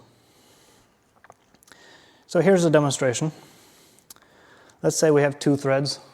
One of them just does an increment, one of them just does a decrement, and they're running at the same time, and we have preemptive scheduling. And you're going to be doing this in the first exercise. And there's spoilers, I guess. If you run this in 2 threads, and you run it 100,000 or 1,000,000 times on 2 threads at the same time, and you get the result out at the back end, you don't get 0. And the question is, why do you not get 0? It should be 0. 100,000 plus and 100,000 minus should be 0. But it's not. And I know, let's just do a live demonstration. I'm going to get a number. I need 2 volunteers. One who can add a number, like add 1 and tell me what the result is, and one volunteer who can subtract 1 and tell me what the result is. So can you add 1 for me? I'm going to give you a number. You're going to plus 1 and tell me what the result is. Is that fine? Yeah. And then you're going to subtract 1. Tell me what the result is. Okay? All right. You ready? 3, 2, 1. 5. 4? Okay, so 5 plus 1 minus 1 is 4. That was the last thing I heard. Right? So that's the problem, right? They're running independently. The thing, they're not communicating with each other. Right? They're communicating with a shared resource, which was the number that I gave them. So 5 plus 1 minus 1 is 4, and that's always good to know. And the reason why this happens is because this operation isn't one operation, it's 3 operations. We're reading the variable, then we're modifying it, that's what they did, and then they wrote the variable back to me. And they can be interrupted at any time. So I let him run first, and then I let him run afterwards. I got the last results last, and then now we have some issues. For example, math has appeared to be broken down completely. So the problem is that the swapping can occur at any time. Both of them read, or he reads,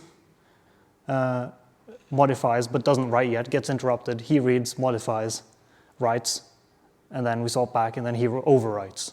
So there's this overriding phenomenon, which is the problem. And that only occurs with preemptive scheduling. So when you're doing this exercise in Go, try to disable the preemptive scheduler by saying only use one operating system thread. Then it's going to stick to the cooperative scheduler in the Go scheduler, but it's not going to use the preemptive scheduler on the operating system.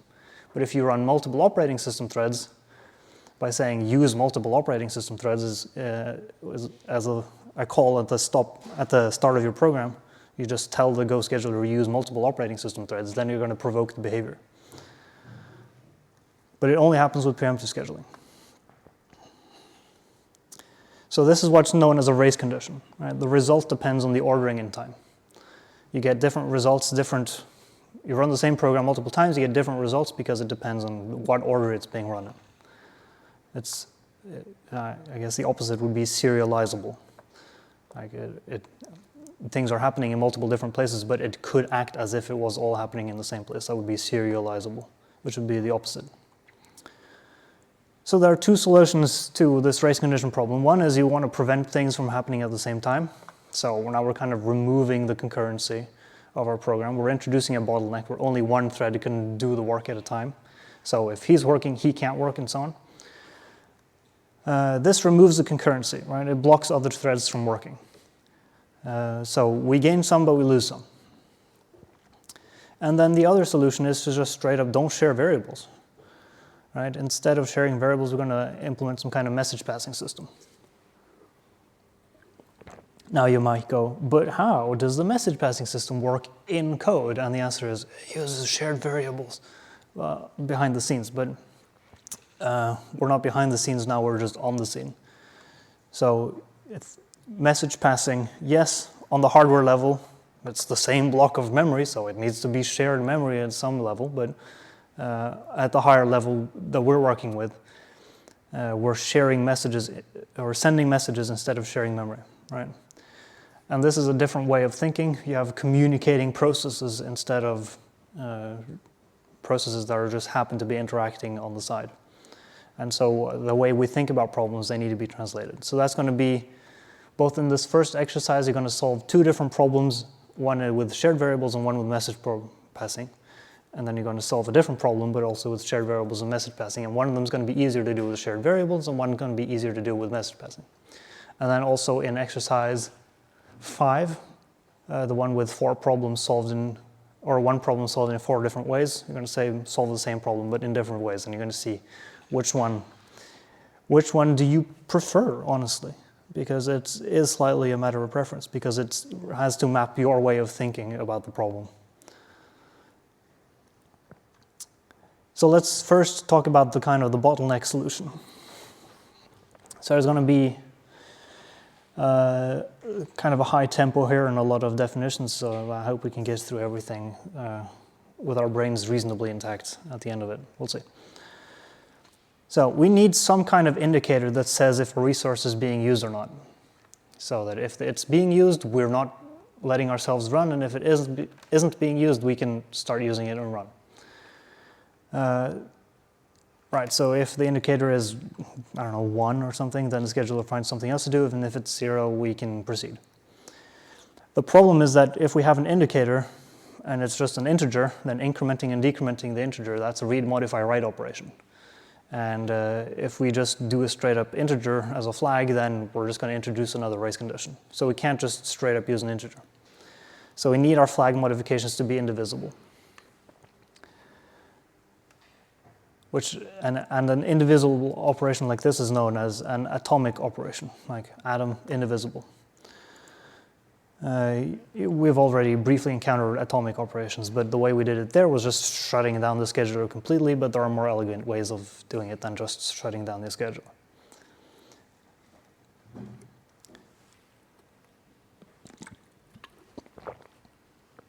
So at some level, these atomic operations need to be implemented using hardware instructions. The one I showed you was disable, enable global interrupts. Kind of jank. At some more beefy processing or some more beefy architectures, you have compare and exchange instructions, and you also have things like the lock prefix and memory fences and so on. Don't worry about x86, it's way too complicated, but just know that this is hardware mechanism, it exists, it's not magic. That's all you need to know about these atomic operations. Just like, know that it exists. That's the level of knowledge that we expect here. So let's try these counters. Like, what are these counters and how do they work? I'm not going to go into the details, but what are they?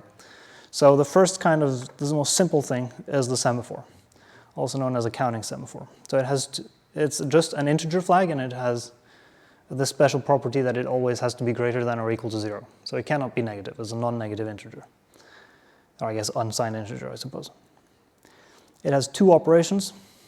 It has the signal operation, which lets you increment it by 1. And then it has the wait operation, which decrements by 1.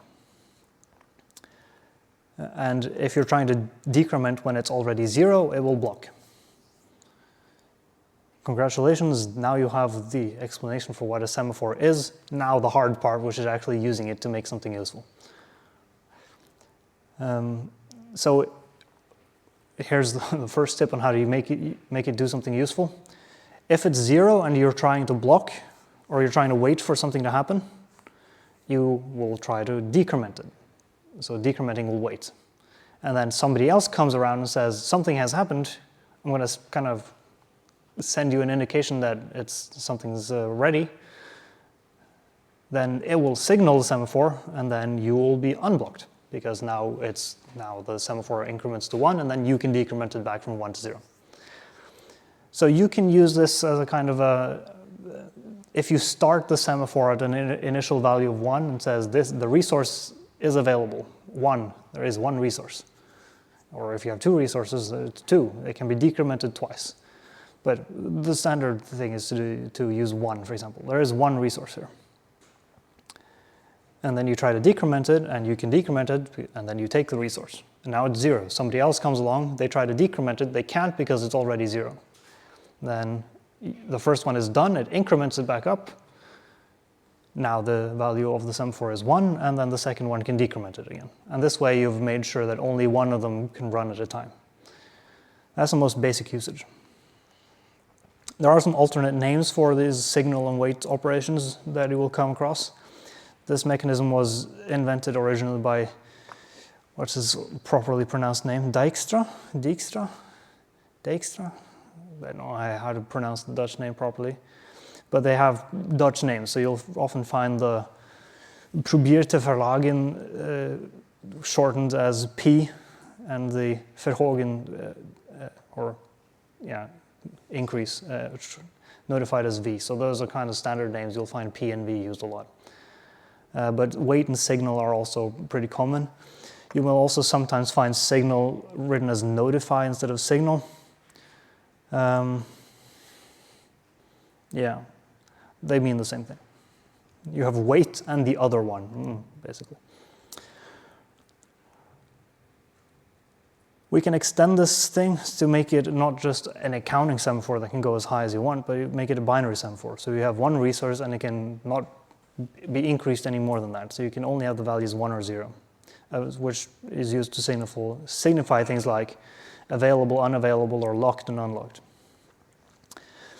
The problem here is that anyone can have the key. So this is a shared resource where anyone can unlock it at any time. And if you've ever been to a bathroom, that might not be a great solution. So you want to make sure that the one who's using the resource is the only one who can unuse the resource. So we want mutual exclusion. So if one holds it, only that one can hold it, and nobody else can kind of unlock it on behalf of someone else. So a mutex is a binary semaphore with an ownership semantic. Right, so it requires that the only one who can unlock is the one who locked in the first place. Once you have that, you have what's known as a mutex. And this is in conjunction with a semaphore. Well, the mutex is used for locking a single shared resource. The semaphore is used for signaling events across threads, usually. I'm not going to say anything more about this grayed out part. With ownership, we can provide priority inheritance. I'm just going to let you read this text briefly so you can kind of get an idea for it. We're going to come back to that later in this course when we get to the scheduling part. The idea is that if you're holding a resource and somebody else wants it, somebody else who's really important wants it, then suddenly the resource has an importance, not just the thread. So you can kind of priority boost based on that. But we'll come back to that in a lot of weeks later.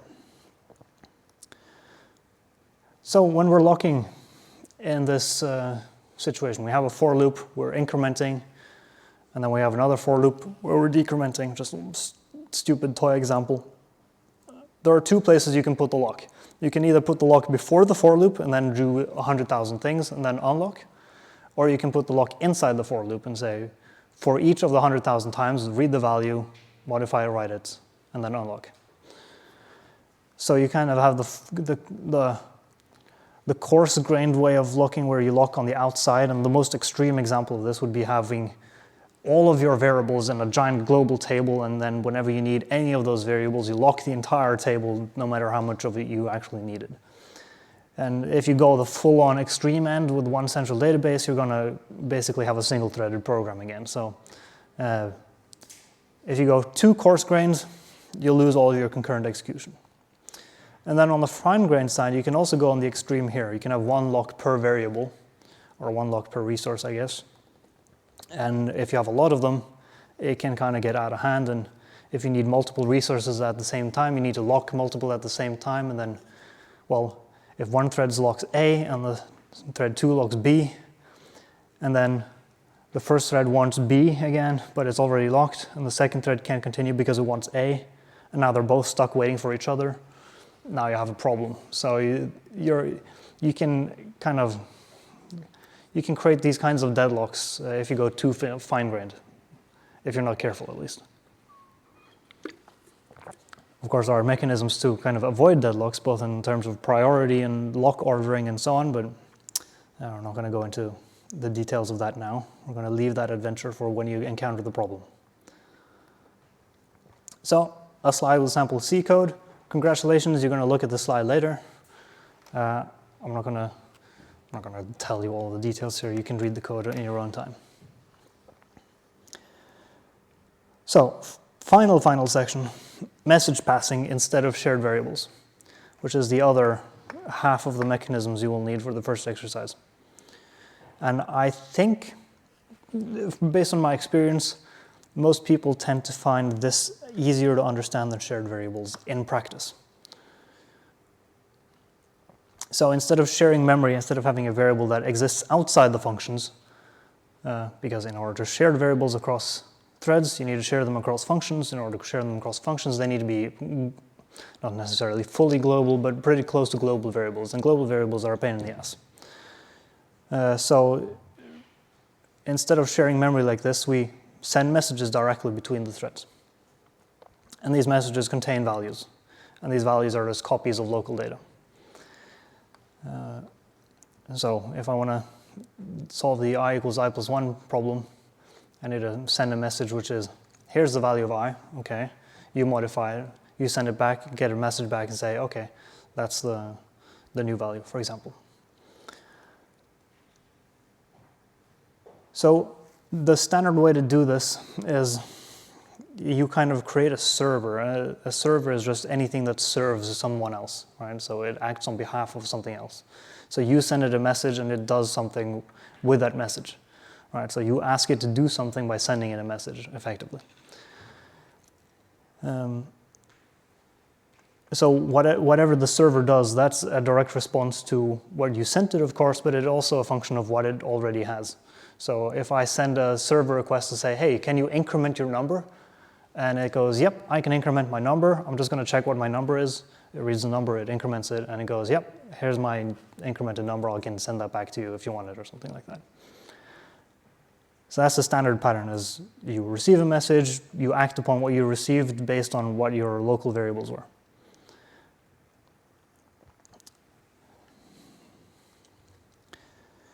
So I think this is the reason why message passing is conceptually easier for a lot of people, is that since each thread is responsible for its own local data, and the data isn't shared, because of this, you, within one thread, have full control over what that thread knows. You don't need to know what the outside world is. You can just kind of stay inside your own world.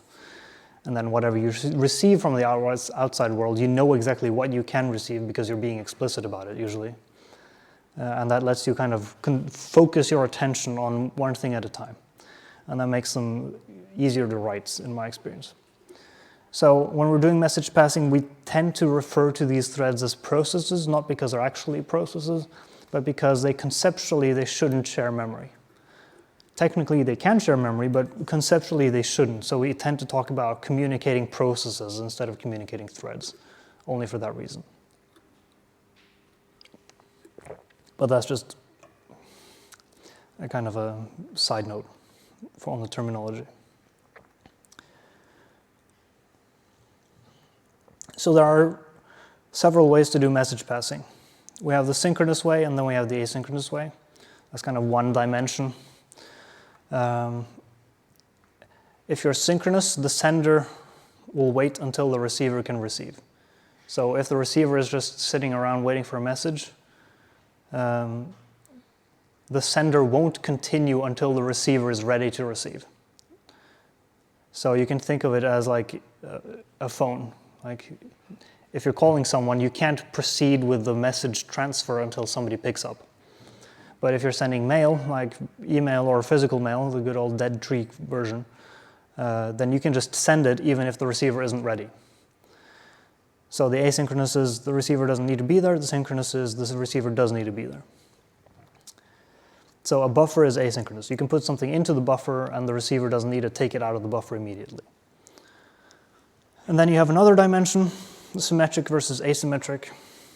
In a symmetric system, the receiver knows ahead of time where it's going to receive messages from.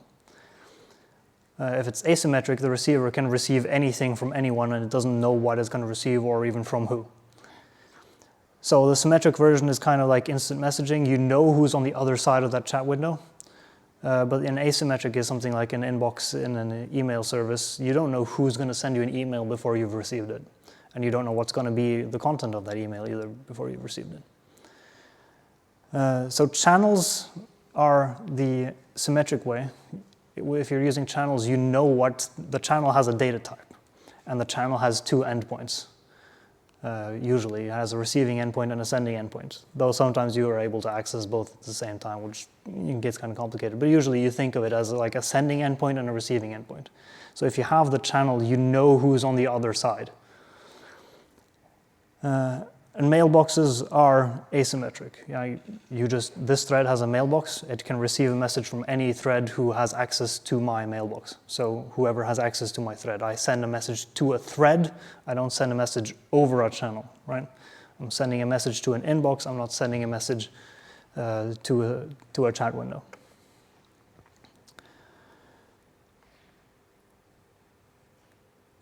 Click. The final thing that we need to mention here is just the basic queue, the basic thread-safe queue. It is by far the most basic system, and in exercise 1 you will actually make one of these using shared variables. You can insert elements and then take them out. So that's all there is. You can put things in and you can take them out, but it's thread-safe, so you can use it for multiple threads at the same time. So the thread safety part is the thing that you're going to be doing, not the queuing part. So what thread safe here means is that you don't have any accidental overrides, you don't have any accidental duplications when you're taking things out. So you can't have two receivers taking out the same thing. Right, so a queue with one dedicated receiver, that's a mailbox. So multiple threads can put things into the queue, but only one thread can take things out. So we consider that to be a mailbox. So since there's only one receiver, we typically don't send to the queue, we send to the thread instead. That's just a formalism. And if we have a mechanism that lets us read from multiple queues at the same time, so we're not just stuck staring at one queue waiting for something to show up, we call them channels. That's at least a terminology that I'm going to try my absolute best to stick to. I'm sure on the internet you'll find some disagreement. For example, in the Rust standard library, they have queues, but they call them channels. There's no mechanism to read from multiple queues at the same time in their channels. So I don't really like them calling them channels because they're missing the select functionality, which is by far the most important thing, because a basic thread-safe queue is something that you can write yourself in, well, after you've taken this course, you can write it yourself in 5 minutes. Before you've taken the course, it might take you a bit more than that. Like, let's call it 20. It's not that hard.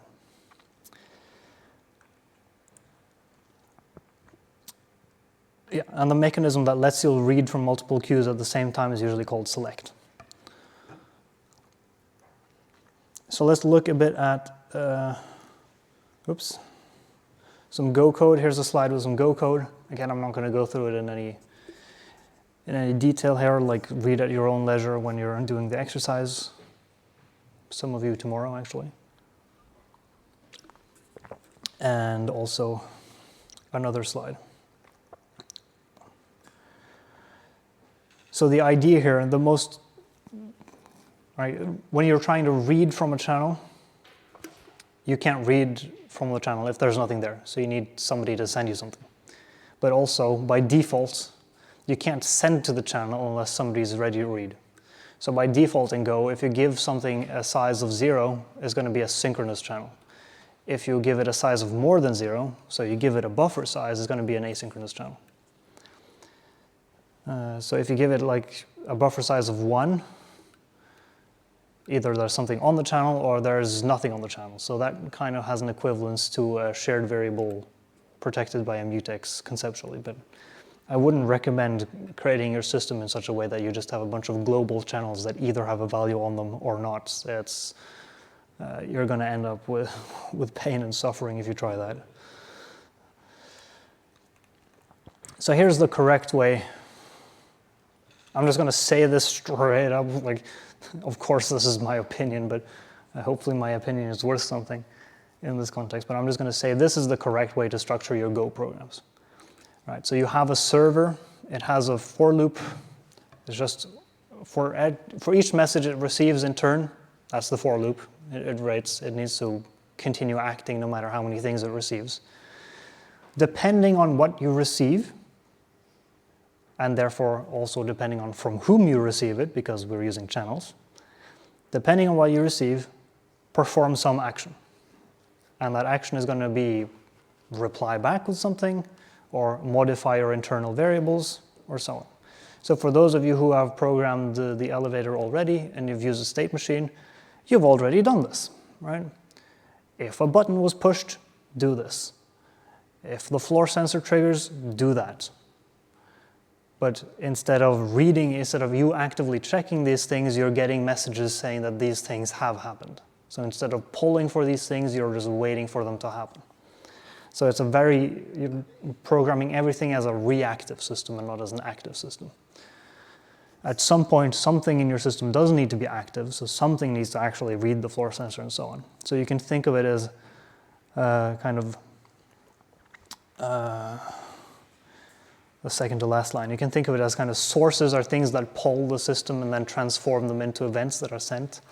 Servers are things that take in events and then maybe send out other events. And then sinks are things that just receive events and then write something to hardware. And if your structure your program is composed of only these 3 types of things, you're going to create a good Go program. And if you do this, you just create a bunch of processes that are communicating between them with channels. You're going to end up with a main function that doesn't have a whole lot to do, because your main function is just going to set up a bunch of channels, set up a bunch of Go routines, and then, I don't know, just chill out. You can use the main function for some logging, or you can just let it chill out. And the standard solution is just to let it chill out. So just sleep forever. Some notes on advanced stuff with channels. You can send anything on a channel. Yes, I like calling them processes because they shouldn't share memory, but they can share memory. And one of the things that you can send over channels are dynamic arrays. And dynamic arrays are just pointers, and pointers are just locations in memory. And if you're sending a memory location in a channel, you end up with pain and suffering. And Go does not have any checks that you don't do this. It will just let you share memory like this. So if you're sending slices, dynamic arrays, or maps, which are associative arrays, you're familiar with maps, dictionaries, associative arrays? Just 3 words for the same thing? Yeah. These are just pointers. So if you send them around, you're going to end up with shared variables, even though that's not what you meant. So be sure to copy these before you send them. And if you want channels and you want automatic bug checks for this kind of thing, use Rust instead with a channel library, because it will automatically bug check you for this. Or if you want mailboxes with automatic checks for this, you can use D instead. Because it also does a nice compile time check that tells you that this type, you can't send this because it has pointers in it. You can also send channels over channels. This gets kind of advanced, and I don't recommend it. Don't start here, but sometimes you might need it. So I'm just telling you that this is a possibility. It's, as I said, mostly useful for the kind of send a reply back to me type of thing. Last slide of the day, just a message duplicator code. Some of you will find this thing useful at some point. If you have something there, you sending one message, but you need it to appear 2 places as duplicates, you can't do that directly with channel. So you need to have something that can actually duplicate the message and kind of forward it to multiple recipients. So if you need this at some point and you need some way to write one message but have it be sent to multiple recipients, just copy paste this slide of code, because don't try to implement it yourself. It's just, here you go. This is just generic templated code. That's all you need to know about the last slide. So time's up just in time. Any questions about basically anything? How much of this is exam relevant, and how much of this, like, yeah? The stuff, all right, the question is, what is exam relevant of this? The stuff that is marked in blue are these terminology things, which are probably gonna, I'm not gonna say they're gonna show up on the exam, but you should know those things and be able to explain what they are and when you should use them appropriately. But when it comes to how exactly is this stuff implemented in hardware, not exam relevant. How is it written in code? How are these synchronization mechanisms made in code? Not directly hardware, or not directly exam relevant, except for that you should know that these blocking mechanisms, synchronization mechanisms under the hood, they are lists of waiting threads. If you know that, you know enough. But knowing that without knowing how that actually works isn't, you need some hooks to attach to that one to make it make sense. But yeah, focus on the terms that are in blue. If you understand those, what they mean, and when to appropriately understand them appropriately and when to use what, I would say you know the important parts. And then it comes to the coding part, like that comes with experience, right? But we're not going to do a lot of programming. I'm not going to do a lot of programming on the exam, but there will probably be a synchronization question which has a bug in it that you need to detect and fix or something like that. Any more? Right. Good. Stop recording then.